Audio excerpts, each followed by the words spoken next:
Hi guys, इस video में हम देखने वाले हैं 4 स्टेप गारंटीड फ्रेमवर्क जो कि मुझे टॉप प्रोडक्ट बेस्ड कंपनीज के एचआर ने प्रोवाइड करा है ताकि आप लोग सॉफ्टवेयर डेवलपमेंट फील्ड में एंटर कर पाए विदाउट सीएस डिग्री। तो do watch the complete video. हाँ जी, सबसे पहले बात कर लेते हैं, क्या आप श्योर है सॉफ्टवेयर डेवलपमेंट में एंटर करने के लिए? क्योंकि सॉफ्टवेयर डेवलपमेंट में आपको प्रोग्रामिंग करनी पड़ेगी, आपको लॉजिक लिखने पड़ेंगे, आपको न्यू फीचर्स क्रिएट करने पड़ेंगे और ये पूरा कोडिंग का जो प्रोसेस है ये आपको पर डे 8 आवर्स करना पड़ेगा और एटलीस्ट आपको इस करियर में 10 इयर्स तक ये कोडिंग करनी पड़ेगी। तो मैं चाहता हूं कि आप एक इन्फॉर्म डिसीजन लें, ना कि आप लोगों की हाइप देख के, लोगों का ट्रेंड देख के या फिर सैलरी या वर्क फ्रॉम होम जैसे बेनिफिट्स देख के डिसाइड करें इस लाइन में आने के लिए। क्योंकि जितने अच्छे बेनिफिट्स हैं उतना बड़ा रिस्क भी है यार। अभी जैसे आपने रिसेशन में देखा तो सबसे पहले ये हाई पेड जॉब्स के लोग ही फायर होते हैं। जैसे मेटा ने 10,000 लोग फायर कर दिए, अमेजॉन भी फायर करने वाला है। तो अच्छे से डिसाइड करना, क्योंकि कंपनीज भी नॉन आईटी ब्रांच से तभी बंदे हायर करती है जब उन्हें लगता है कि यार ये स्पेशल टैलेंट है, इसको इस लाइन में बहुत इंटरेस्ट है, तब इसको हायर करो और ये अच्छे से जॉब करेगा। तो अगर आप श्योर नहीं है इस लाइन में आने के लिए तो मैं आपको रेकमेंड करूंगा कि आप एटलीस्ट 3 वीक्स के लिए daily 2 to 3 hours coding try करिए और फिर डिसाइड करिए कि आपका इस लाइन में इंटरेस्ट है और आप इसे 10 साल तक कर सकते हैं या नहीं। और अगर आप श्योर है तो फटाफट इस 4 स्टेप के फ्रेमवर्क को देख लेते हैं जो मुझे टॉप कंपनीज के एचआर ने बताया आप लोगों को हायर करवाने के लिए। सबसे पहला बॉस, आपको एक सॉलिड प्लान चाहिए आपकी करंट सिचुएशन के ऊपर। मान लो कि अगर आप एक नॉन टेक रोल में वर्किंग है तो ये सबसे बेस्ट ऑप्शन है आपके लिए अभी के लिए कि उस रोल को मत छोड़ो, उस रोल में जॉब करते रहो ताकि आपके पास थोड़े फाइनेंसेस अवेलेबल रहेंगे और साइड बाय साइड टाइम निकाल के इसको लर्न करते रहिए। इस लाइन के लिए आप कोर्स देके या कुछ ट्यूटोरियल्स देके इसको बैकग्राउंड में लर्न कर सकते हैं डेली अपने 2 to 3 आवर्स देके। क्योंकि दोस्त ये रेस नहीं है, ये मैराथन है, ये लंबा चलेगा। तो मान के चलिए प्रिपरेशन के लिए या आप करियर शिफ्ट के लिए आपको एटलीस्ट 1 साल तो चाहिए। दूसरा पॉइंट है फ्रेमवर्क का कि क्या प्रिपेयर करना है यार, उन टॉपिक्स को अच्छे से देख लेते हैं। तो नॉन सीएस वाले बंदे को और सीएस वाले बंदों को दोनों टॉपिक्स पढ़ने ही पड़ते हैं। ऑल्दो उनको कॉलेज में पढ़ाए जाते हैं सीएस वालों को, बट वो कॉलेज से नहीं पढ़ते, उन्हें खुद से पढ़ने पड़ते हैं। तो आप भी खुद से पढ़ लीजिए, कोई डिफरेंस नहीं आएगा। सबसे पहला है आपका सीएस रिलेटेड टॉपिक्स, जैसे कि आपका ऑपरेटिंग सिस्टम हो गया और शॉर्ट में ओएस भी बोलते हैं, या फिर आपका नेटवर्किंग हो गया। सेकंड इंपॉर्टेंट आपको स्किल लर्न करनी है कि जो भी फील्ड में आप जाना चाहते हैं ना, लाइक सॉफ्टवेयर डेवलपमेंट में भी बहुत सारी फील्ड्स होती हैं। ये मैंने एक वीडियो बना रखी है उसमें फील्ड्स के लिए, आप बाद में से देख सकते हैं। तो आपको जिस फील्ड में जाना है, जैसे कि आप एंड्रॉइड डेवलपमेंट में जा सकते हैं, वेब डेवलपमेंट में जा सकते हैं, मशीन लर्निंग में जा सकते हैं, जिसमें भी जाना है उस लाइन के स्किल्स को आपको एक्सपर्ट बनना है उसमें प्रैक्टिस करके। तीसरा है कि आपको प्रॉब्लम सॉल्विंग बहुत अच्छा होना चाहिए, हर चीज में आपको प्रॉब्लम सॉल्विंग चाहिए। तो उसके लिए आपको डाटा स्ट्रक्चर्स और एल्गोरिथम आने चाहिए और बेसिक टू इंटरमीडिएट लेवल तो एटलीस्ट आपको होना ही चाहिए इसमें, तो आपका फ्यूचर बन सकता है अच्छी कंपनी में। तो मैंने एचआर से कुछ स्पेशल टिप्स भी इकट्ठी कर रखी है कि इंटरव्यू में कैसे शाइन करना है बाकी आईटी वालों कैंडिडेट्स के ऊपर, तो वो भी मैं थोड़ी देर में शेयर करूंगा। लेकिन उससे पहले देख लेते हैं थर्ड पॉइंट की हाउ टू गेट हायर्ड। तो यार इसमें ब्रांड नेम के पीछे नहीं भागना, क्योंकि आप करियर शिफ्ट कर रहे हैं, आपको बस एक फर्स्ट टेक जॉब में जाना है। इसमें आप लाइन स्किप कर सकते हैं, मैं आपको ऐसे शॉर्ट टिप्स बताऊंगा कि आपको लाइन में नहीं लगना पड़ेगा, आप आगे जाके शॉर्टलिस्ट हो सकते हैं। तो सबसे पहले जो हमारे टारगेट कंपनी है ना यार, वो हमारी होनी चाहिए स्मॉल कंपनीज या स्टार्टअप्स। अभी कंपनी कौन होंगी जिनमें यार 100 से कम एम्प्लॉयज होंगे और लास्ट 7-8 ईयर्स में ही वो फाउंडेड होंगी। तो इन कंपनीज में इतना स्ट्रिक्ट क्राइटेरिया नहीं होता कि हाँ ये एग्जैक्ट डिग्री वाला बच्चा चाहिए, ये एग्जैक्ट एक्सपीरियंस वाला बच्चा चाहिए। तो ये थोड़े फ्लेक्सिबल होते हैं, इनको बस ये जानना होता है कि क्या आप जॉब कर सकते हैं या नहीं कर सकते। तो इसलिए इन्हीं को टारगेट करिए। यूजुअली ये आपकी सीजीपीए पे भी इतना फोकस नहीं डालते, मेन आपके स्किल्स पे फोकस करते हैं। दूसरा इसी में सेकंड टिप है कि आप जिस कंपनी के लिए अप्लाई करना चाहते हैं तो उसमें जो फिगर आउट करिए डिसीजन मेकर्स कौन है। जैसे कि जो टॉप मैनेजमेंट पोजीशंस है, एडमिनिस्ट्रेशन पोजीशंस है, जैसे कि टीम लीडर, टेक लीड हो गया आपका, टॉप एचआर हो गए, सीटीओ सीईओ हो गए। तो यूजुअली स्टार्टअप्स में छोटे ही कम लोग होते हैं, लाइक 5-6 लोगों का मेन ग्रुप होता है ये।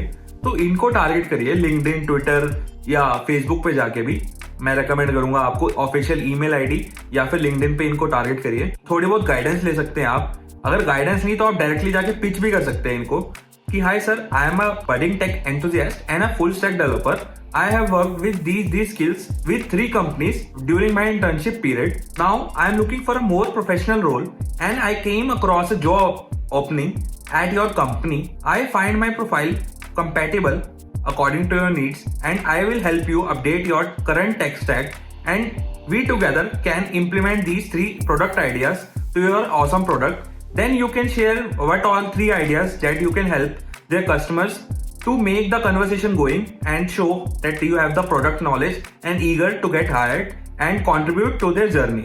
तो इससे यूजुअली यार ये टॉप पोजीशंस पे होते हैं, इनको डिग्री मैटर नहीं करती। ये देखेंगे कि आप अगर काम कर सकते हो और आप में पैशन है तो ये सीधा आपको शॉर्टलिस्ट करके इंटरव्यू के लिए बुला लेंगे।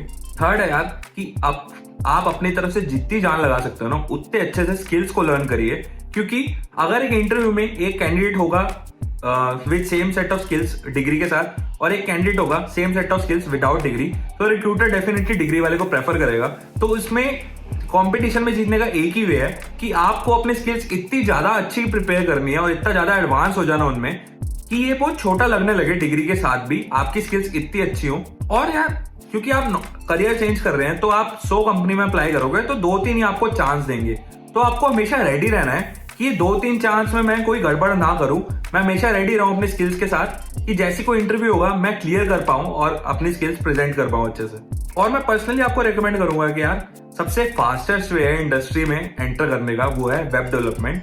तो अगर आपको भी क्लियर नहीं है कि फ्रंट एंड क्या होता है, बैक एंड क्या होता है, तो वेब डेवलपमेंट क्या होता है या फिर और करियर ऑप्शंस क्या होते हैं, तो ये मेरी वीडियो है front end versus back and, इसको आप देख सकते हैं। ये अच्छे से आपको गाइड करेगा कि बैक एंड फुल स्टैक में क्या फर्क होता है और आप कैसे आगे प्रिपेयर कर सकते हैं। अब 4th पॉइंट फ्रेमवर्क की बात कर लेते हैं, वो है यार कि आपका इस जर्नी के थ्रू माइंडसेट कैसा रहना चाहिए। तो उसमें फर्स्ट पॉइंट है यार कि हमेशा पॉजिटिव रहिए और कंसिस्टेंट रहिए।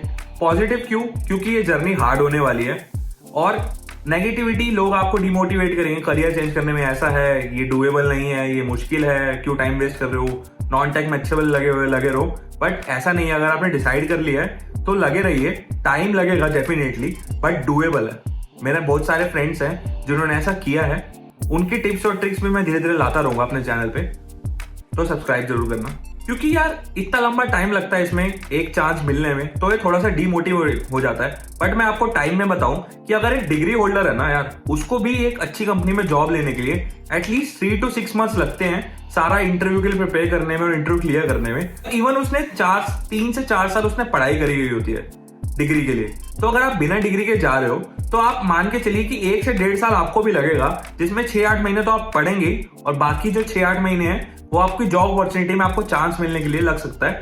तो अपना माइंडसेट इतना स्ट्रांग रखिए और पॉजिटिव रखिए और अपने फ्रेंड सर्कल में इतना इन्फ्लुएंस रखिए कि वो आपको सही ट्रैक पे लेके आए, आपको डीमोटिवेट ना होने दें और आपको गाइड करते रहे बैक टू बैक। इसी में 3rd पॉइंट है कि यार अक्सर क्या लोग जो गलती करते हैं करियर चेंज के टाइम कि वो बहुत सारी चीजें लर्न कर लेते हैं और ट्रैक से निपट जाते हैं। लाइक वेब डेवलपमेंट लर्न कर रहे हैं तो उसमें बहुत सारी चीजें लर्न कर लेंगे जो कि काम की नहीं है यार। आपको मास्टर ऑफ नन नहीं बनना, आपको मास्टर ऑफ वन बनना है और उसी में अपनी एक्सपर्टीज लानी है, चाहे वो फ्रंट एंड हो, बैक एंड हो, फुल स्टैक हो, और उसी में आपको हायर होना है। तो इतनी सारी चीजों की बेसिक लर्न करके अपना टाइम वेस्ट मत करिए, वो आपको इंटरव्यू में हेल्प नहीं करेगी क्लियर करने के लिए, और डीएसए भी आपको करना पड़ेगा। बाकी वेब डेवलपमेंट में कितना डीएसए चाहिए तो उसके लिए अलग से मैंने वीडियो बनाई है, आप वो देख सकते हैं। 4th इसमें पॉइंट है यार, थोड़ा रियलिस्टिक बात करूंगा कि एक टॉप जो कॉलेज होते हैं जैसे डीटी हो गया या आईआईटी हो गई, एनआईटी हो गई, इनके अगर आप प्लेसमेंट देखोगे ना तो इनमें भी टॉप के 1 या 2 बच्चे जाते हैं टॉप फैंग कंपनी में। नॉर्मल जो बच्चे होते हैं वो भी फैंग में नहीं जा पाते। आप फॉरेन क्रिएटर्स का देख के अगर सोच रहे हो कि मैं सीधा नॉन टेक के लिए प्रिपेयर करूंगा और फैंग या प्रोडक्ट कंपनीज में लग जाऊंगा, तो यार वो बहुत दूर का गोल है। फर्स्ट जॉब आप टारगेट करो कि आप स्मॉल में ही लगो, और सेकंड जॉब आप इजीली फैंग में जा सकते हैं या किसी अच्छी प्रोडक्ट बेस्ड कंपनी में करियर स्विच कर सकते हैं, उसमें आपको कोई नहीं रोकेगा। तो अब देख लेते हैं जो मैं स्पेशल टिप्स की बात कर रहा था एचआर की तरफ से, जो एक नॉन टेक पर्सन को एटलीस्ट करना चाहिए। तो एक एचआर ने मुझे कहा यार कि मान लो जैसे टीसीएस जैसी कंपनी है, उसके ऊपर 5 लाख लोगों ने अप्लाई करा, उसके ऊपर रेज्यूमे स्कैनर चलेगा। रेज्यूमे स्कैनर जितने रेज्यूमे रीडेबल होंगे वो रीडेबल रख लेगा, बाकी के स्क्रैप कर देगा। तो मान लो वो हो गए 3 लाख। अब 3 लाख पे वो क्या करेंगे यार, हायरिंग तो सिर्फ 10,000 बच्चों की करनी है। 3 लाख पे वो फिल्टर लगाएंगे कि एक डिग्री वाला ले आओ, एक ले आओ जिसने 12th करी है और उसकी सीजीपीए 60% से ऊपर है, ठीक है। उसके बाद वो हो गए 1 लाख बच्चे। अब 1 लाख पे और लगाएंगे कि कितने प्रोजेक्ट कर रखे हैं और उसने टॉप के कॉलेज में से हो, लाइक टीयर 1 या टीयर 2 में से हो, तो ये बच गए आपके 50,000 बच्चे। अब 50,000 बच्चों को वो टेस्ट भेजेंगे। अब टेस्ट में शॉर्टलिस्ट होके आएंगे आपके पास 20-25,000 बच्चे। अब 20-25,000 के बाद आगे जो टेक इंटरव्यू होंगे उसके बाद शॉर्टलिस्ट होंगे जाके वो 10,000 बच्चे।